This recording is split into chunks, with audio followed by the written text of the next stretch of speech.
Praise the Lord. जय मसीह। परमेश्वर के अनुग्रह से हम सब अच्छे होंगे और हम कहीं भी हम जॉब कर रहे हैं, नौकरी कर रहा है, काम कर रहा है, गृहस्थी कर रहा है, परिवार में चला रहा है, सब के सब प्रभु का अनुग्रह हम पर सब हर जगह में होते रहे। आज के विषय है जो कि मुझे ऑनलाइन में लाइव में आना था, लेकिन नेटवर्क की वजह से नहीं आ पाया। परमेश्वर का जो वचन है, हम किसी भी प्लेटफॉर्म से हम बात कर सकते हैं, क्योंकि ये समय है जो आप ऑनलाइन के द्वारा परमेश्वर का वचन आप सेवा कर सकता है। लोगों जो वचन के द्वारा लोगों को अपना पापी का जीवन, दुख का जीवन, हारे हुए जीवन, आपके जो वचन सुनाते हैं बाइबल का, वो सुन के बहुत लोगों का उद्धार पा सकता है, उनका जीवन बदल सकता है। क्योंकि सारे दुनिया, सारे लोग, सारे पृथ्वी में रहने वाले कोई ना कोई जो है परमेश्वर को ढूंढते हैं, कोई ना कोई जो है रोते हैं कि सच में परमेश्वर है कि नहीं। लेकिन हाँ, परमेश्वर है। और हम खुद देखा जाए तो हम जन्म लिया ही क्यों है इस संसार में, तो कोई तो है जो हमें बनाने वाला, तो परमेश्वर है। ये नहीं सोचना परमेश्वर नहीं है, परमेश्वर है और परमेश्वर हमारे साथ रहता है। जो खोजते हैं, खोजने वाले को परमेश्वर हमेशा प्रकट करता है। जो नहीं खोजते हैं वो उनके लिए परमेश्वर का वचन भी नहीं है और प्रकट भी नहीं है। इसीलिए जो खोजने वाले का परमेश्वर हमेशा साथ रहता है। इसीलिए आज का टॉपिक से हमारा उद्धार के बारे में, कि हमारा उद्धार कैसे होता है, क्यों हुआ है, कहाँ से आया है, इसके बारे में जानकारी लेंगे, ताकि हमारे भाई बहन जो दलदल में फंसे हुए, पाप में फंसे हुए, दुख में फंसे हुए, ताकि पहचानने पाए कि परमेश्वर यीशु मसीह इस संसार में आया, ताकि वो हमारे पापों को उठा ले गया और हमारे पापों के कारण वो खुद दुख उठाया, क्रूस में अपना शरीर, अपना खून बहाया, ताकि हमारे पाप को उद्धार, उनका द्वारा हम उद्धार पा सके। हमारे पाप उन्होंने प्रायश्चित किया है, ताकि हम उसका सुगंध है हम मिल सके, पहचान सके। कोई है जो कोई भी अपना दोस्त, अपने बहन, अपने माँ बाप, अपने खुद के लिए, अपना दोस्त के लिए कोई बलिदान नहीं कर सकता। अपना दोस्त भी बलिदान नहीं कर सकता है, अपना भाई भी आपके लिए बलिदान नहीं कर सकता, बाप बेटा भी एक दूसरे का बलिदान नहीं कर सकता। सब अपना अपना प्राण बचाना चाहता है। लेकिन यीशु मसीह एक मानव के रूप में पवित्र आत्मा के द्वारा उन्होंने जन्म लिया और हमारे पापों के लिए उसने बलिदान किया। कोई अपने लिए बलिदान नहीं कर सकता, लेकिन कोई भी पाप नहीं मिला, फिर भी लोगों ने उन्हें क्रूस पे चढ़ाया, क्रूस पे बलिदान किया, ताकि हम उसके द्वारा उद्धार पा सके। आज मसीही लोग बाइबल में, हम बाइबल पढ़ेंगे तो इसमें कोई धर्म के बारे में नहीं लिखा है, क्योंकि धर्म हम खुद है, मनुष्य खुद है। कि मनुष्य जब अपना सृष्टिकर्ता को पहचान लेता है, वो एक परमेश्वर का स्वरूप, परमेश्वर का बनाया हुआ एक व्यक्ति हो जाता है। परमेश्वर का आत्मा हमारे अंदर वास करता है। पता चलता है कि परमेश्वर का आत्मा हमारे साथ रहता है। तो जो मसीह लोगों के लिए मैं कहूँगा, जो मसीह बन जाता है, उद्धार मिल जाता है। बस इतना ही नहीं है कि हम उद्धार पा लिया तो उद्धार खो सकता है। बाइबल में कहीं भी नहीं लिखा है कि हमारा उद्धार नहीं खो सकता, लेकिन क्रिस्टल क्लियर आपका उद्धार खो सकता है। आपका उद्धार नरक में भी जा सकते हैं। क्योंकि बाइबल में कहीं भी पढ़ने को नहीं मिलता कि आपका उद्धार कन्फर्म है। उसके लिए अलग टॉपिक बनाएंगे, लेकिन आपका उद्धार अगर आपका जीवन विश्वास में नहीं है, परमेश्वर की आज्ञा के अनुसार नहीं है, तो आपका उद्धार खो सकता है। Yes, you can loss your salvation. आपका उद्धार बिल्कुल खो सकता है। उसमें जानेंगे कि सल्वेशन है क्या। सल्वेशन एक परमेश्वर का खूबसूरत दान है, जो कि मानव जाति का पाप उन्हें माफ़ किया है। और वचन में लिखा है, इफिसियों 2:8 में लिखा है, क्योंकि विश्वास के द्वारा अनुग्रह ही से तुम्हारा उद्धार हुआ है, और ये तुम्हारा ओर से नहीं वरन परमेश्वर का दान है। ये कहा है कि परमेश्वर का गिफ्ट है, परमेश्वर का प्रेम का गिफ्ट है। जो उसे ग्रहण करेगा वो अनंत जीवन पाएगा।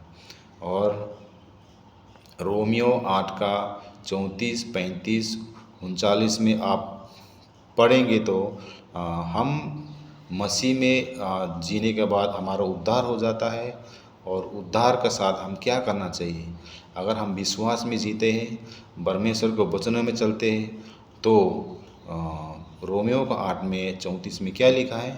फिर कौन हमको मसीह के प्रेम से अलग करेगा? मसीह वो जो है मर गया, वरन मुर्दों में से जी उठा और परमेश्वर के दाहिने ओर है, और हमारा लिए निवेदन भी करता है। परमेश्वर यीशु मसीह से हमारा प्रेम कोई अलग नहीं कर सकता।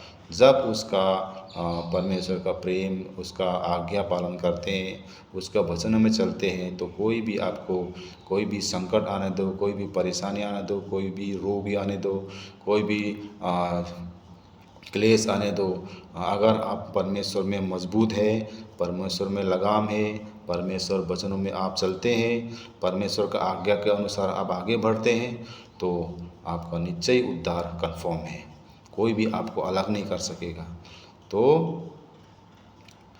परमेश्वर यीशु मसीह संसार में उसका मरने के बाद, जी उठने के बाद चला जाता है, परमेश्वर का दाहिना बैठ जाता है। लेकिन परमेश्वर के पास हमारे लिए विनती करता है, हमारे साथ निवेदन करता है हमारे लिए कि हम संसार का मित्र ना हो जाए, शत्रु से, शैतान से हम उसका साथ ना हो जाए। इसलिए हमारे लिए निवेदन करता है।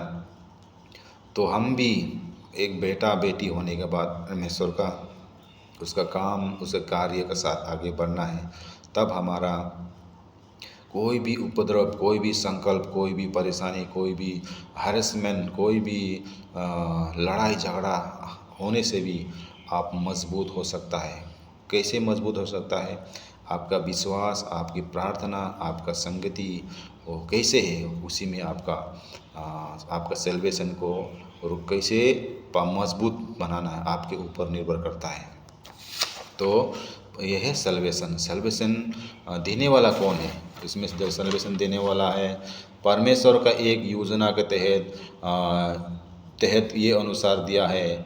क्या हम जो योजना है, क्या परमेश्वर का योजना क्या है? हमें जो उद्धार दिया है, किस लिए दिया है?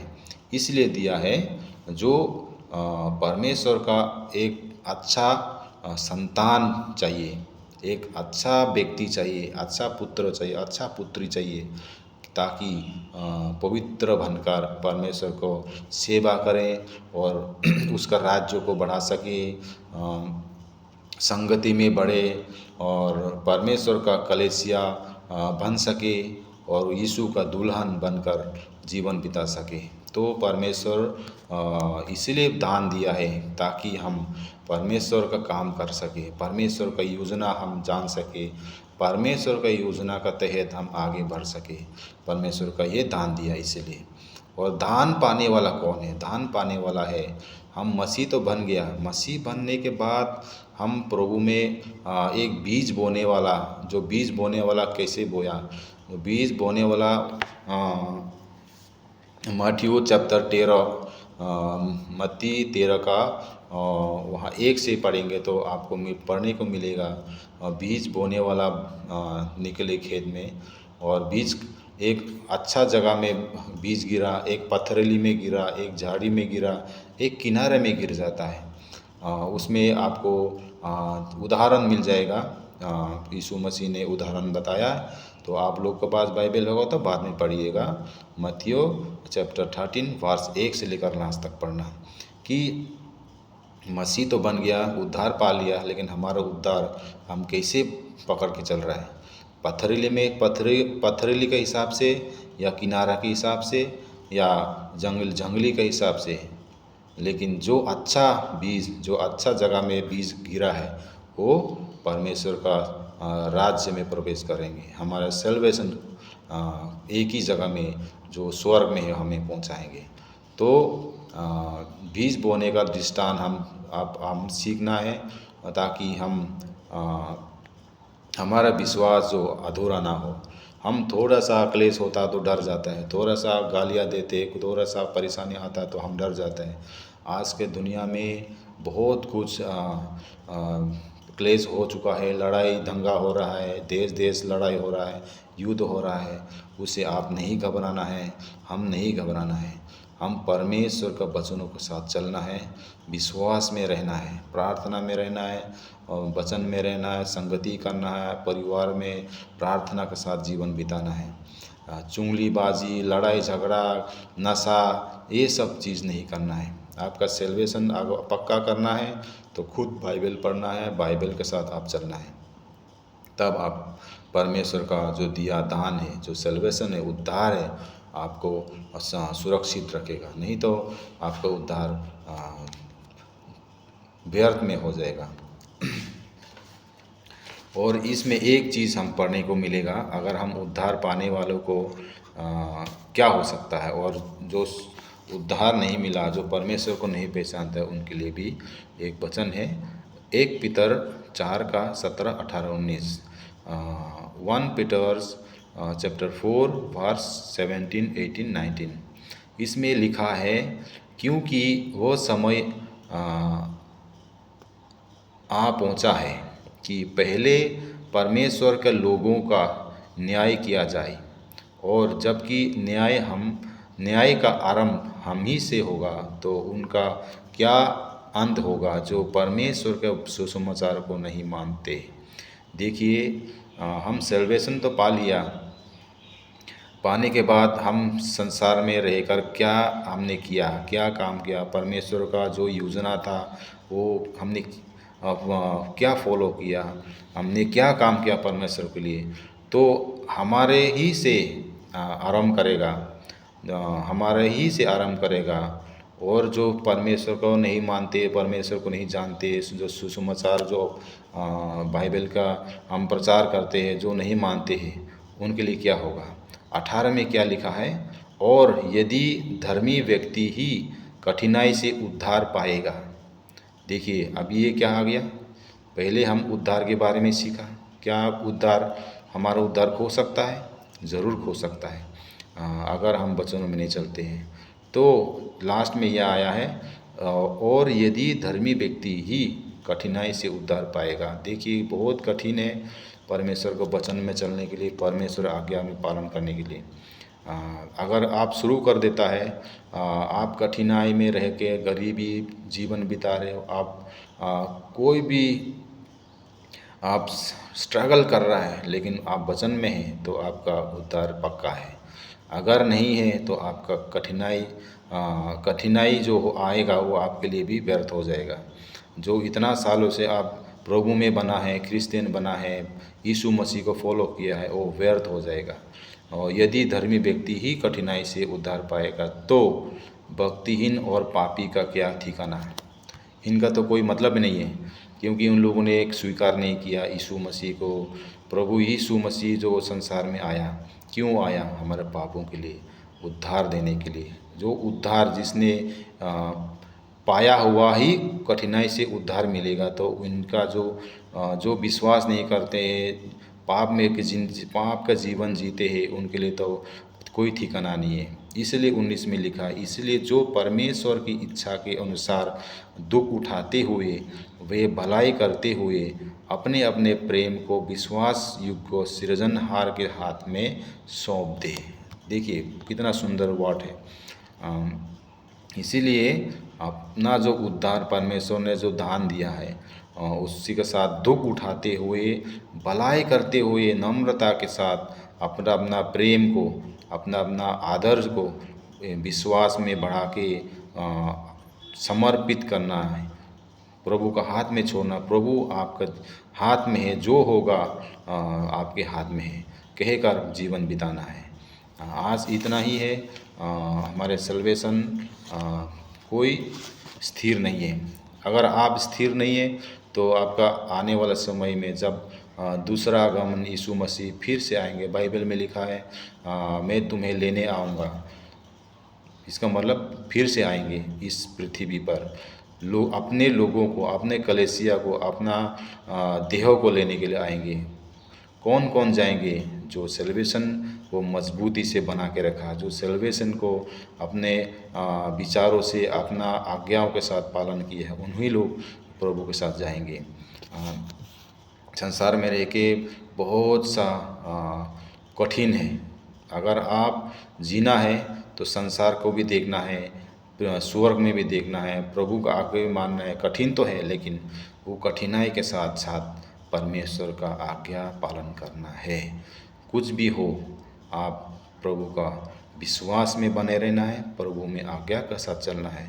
परिवार में कठिन आ सकता है, पैसा का प्रॉब्लम आ सकता है, लड़ाई झगड़ा हो सकता है, माँ बाप की लड़ाई हो सकता है, बेटा बेटी का लड़ाई हो सकता है। उससे कंट्रोल के साथ, नम्रता के साथ एक दूसरे का माफ़ करके, एक दूसरे का सहयोग के साथ आगे बढ़ना है।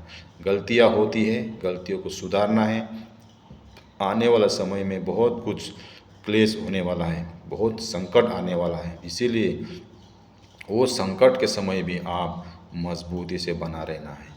आज के लिए इतना है। आज के वचन के साथ हमें हमारा उद्धार कैसे मिला, कौन है देने वाला और देने वाला क्या चाहता है, वो हमने सीखा। और जो प्रभु में है वो अपना सल्वेशन बचाए रखना, और जो प्रभु को नहीं जानते हैं, अब आजकल सारे संसार में बाइबल है, बाइबल पढ़िए, बाइबल का जानकारी लीजिए। अगर आपको अच्छा नहीं लगता है हमारे तरफ से छोड़ दीजिए, लेकिन जो सच्चाई है सच्चाई है, सच्चा है तो सच्चाई है। इसीलिए हम प्रभु के लोग, प्रभु का जो जन है वो आगे बढ़ते जाइए। आज के लिए इतना है। परमेश्वर का अनुग्रह हम सब के साथ बहुताई से होते रहे। आमीन।